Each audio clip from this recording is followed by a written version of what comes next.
Olá pessoal, eu me chamo professor Elcio, lá da disciplina de Química. A gente vai estar trabalhando hoje o livro 2, frente A, lá da aula 7, página 17. E o assunto é tabela periódica dos elementos. A gente já viu a aula passada as famílias, os períodos, como que era feita essa divisão e trabalhamos também já essa família aqui que é os gases nobres. Agora vamos retomar aí uma fala que é importante. Os gases nobres, eles não fazem ligação, eles não se ligam a outros elementos. Mas por que eles não se ligam a outros elementos? Os cientistas perceberam que eles não se ligavam devido a um fato que acontecia aí entre todos esses elementos, que era a estabilidade. E essa estabilidade é adquirida quando a gente chega ali a uma distribuição eletrônica onde a camada de valência desses elementos tem lá 8 elétrons. Ou seja, 2 elétrons no subnível S e 6 elétrons no subnível P. 6 com 2, 8 elétrons. Exceto, é claro, o hélio, que fica satisfeito ali com 2 elétrons na camada de valência dele, ok? Agora, os demais seguem essa regrinha aí. E eles chamaram então essa regra de regra do octeto, chegando então à estabilidade com 8 elétrons. Isso serviu para todos os elementos, colocaram essa regra aí para os demais elementos, onde se o elemento chegar a 8 elétrons, ele consegue a estabilidade, a regra do octeto. Então vamos dar uma analisada aqui agora com o sódio, que é representante aqui da família 1. Família 1A dos metais alcalinos, ok? Se a gente for fazer a distribuição eletrônica do sódio, a gente vai ter lá 1s2, 2s2, 2p6, ok?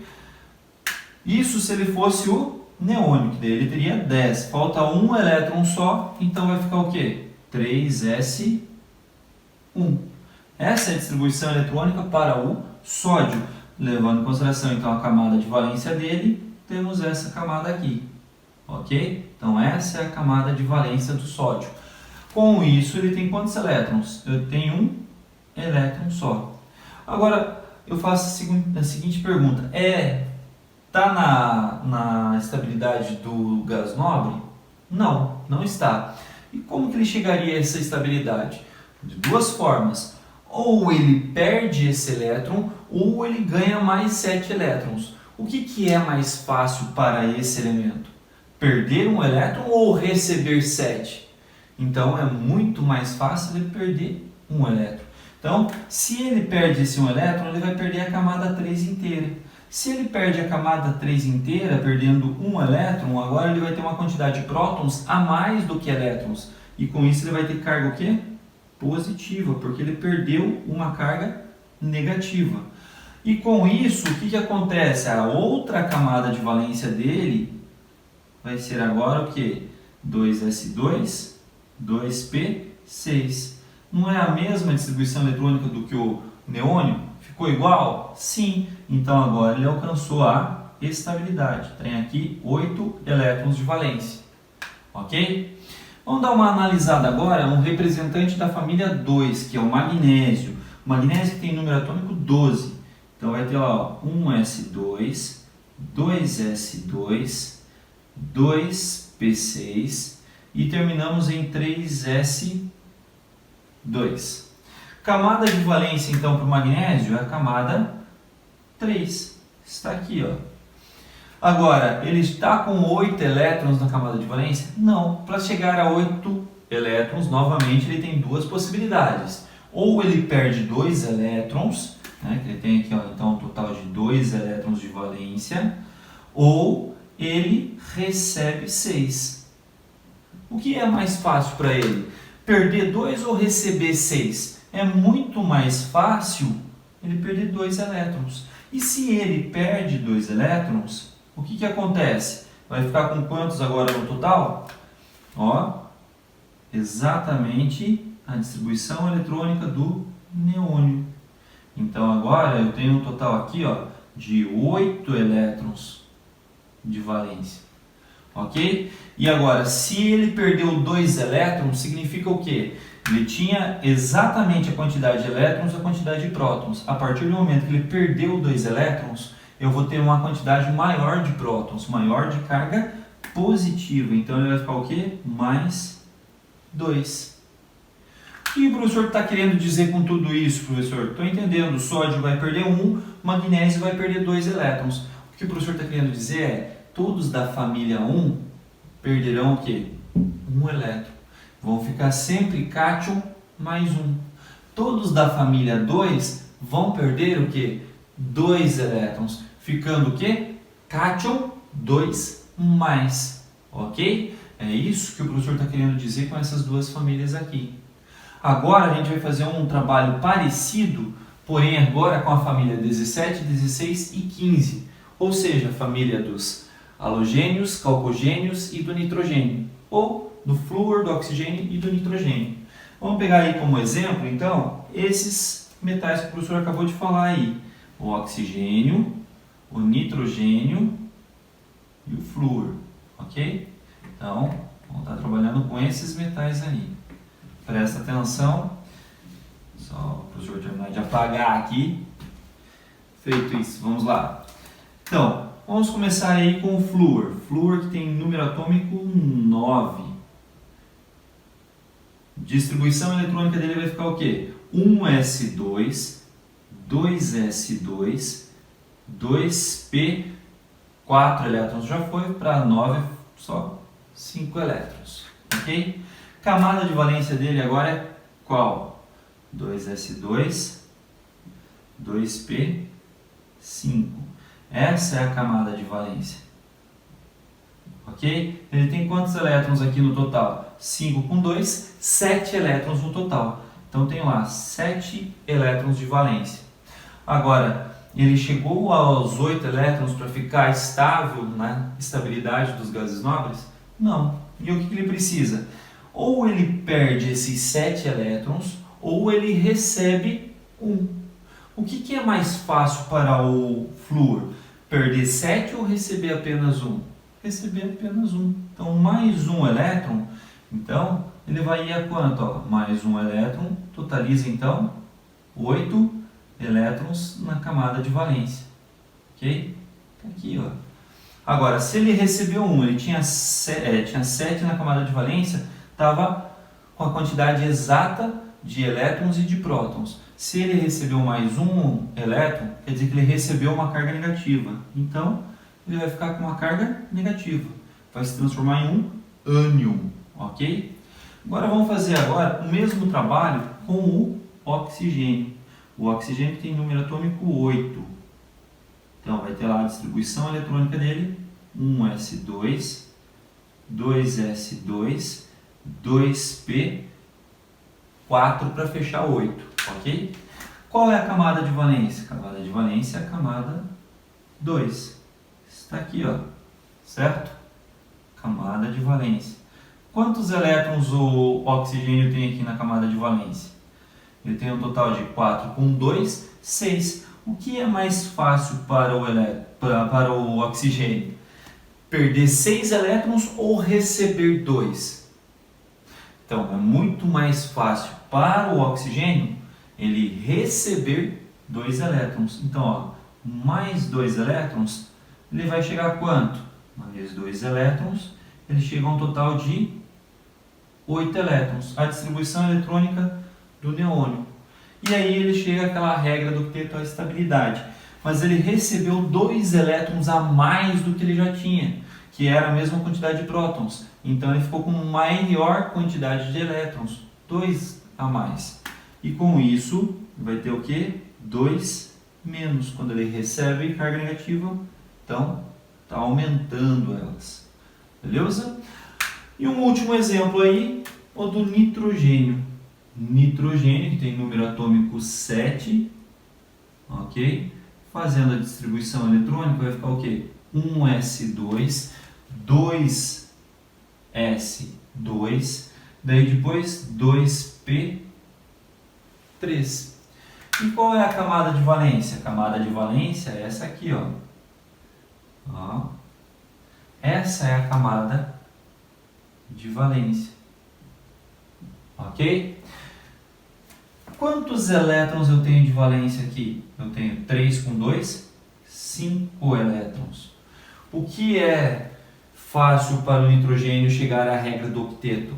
Perder 5 ou receber 3? Então é muito mais fácil ele receber mais 3 elétrons. Se ele recebe mais 3 elétrons aqui, ele totaliza quantos elétrons? 8 elétrons de valência.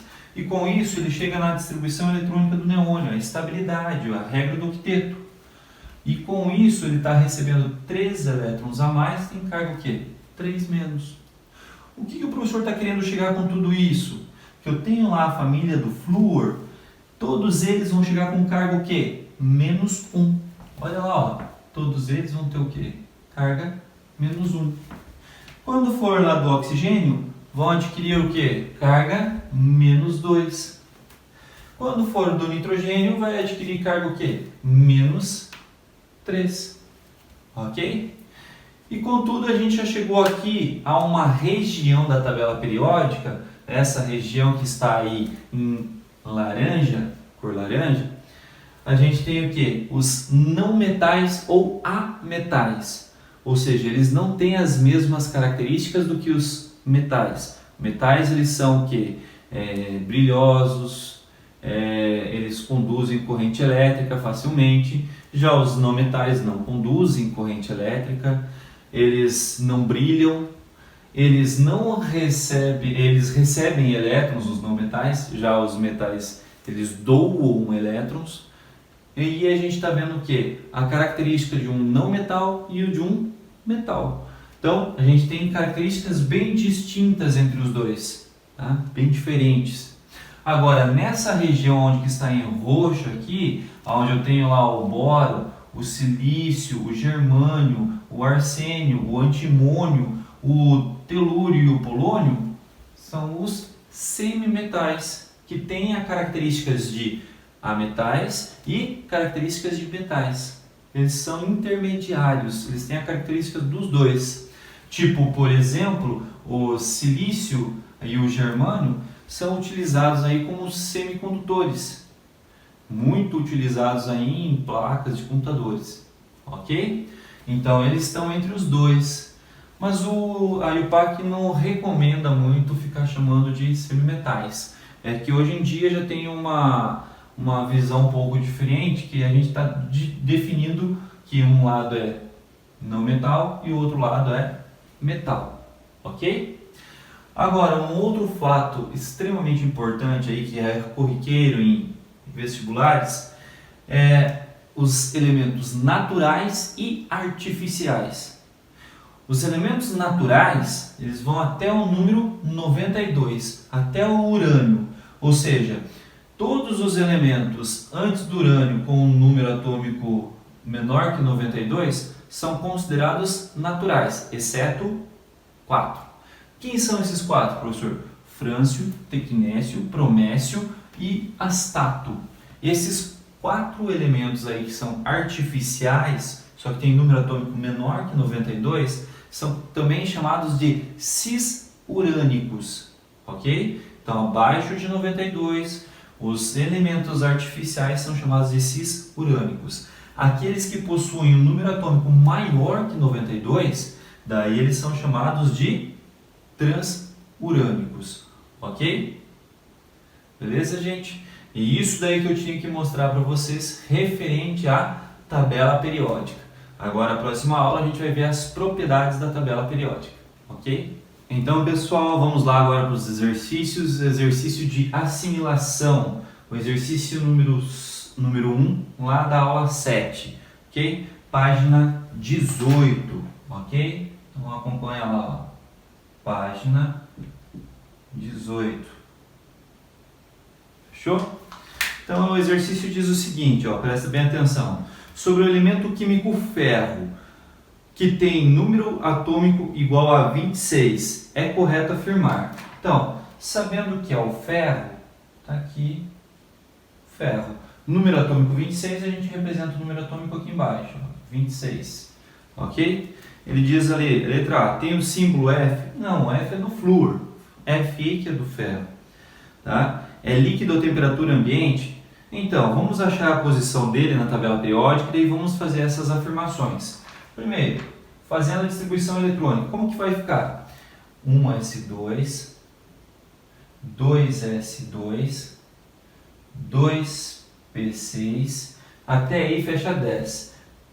3s2, 3p6, fechou 18, 4s2, fecha 20. Como é 26, faltam 6, 3d6. Como a gente encontra a posição dele na tabela periódica?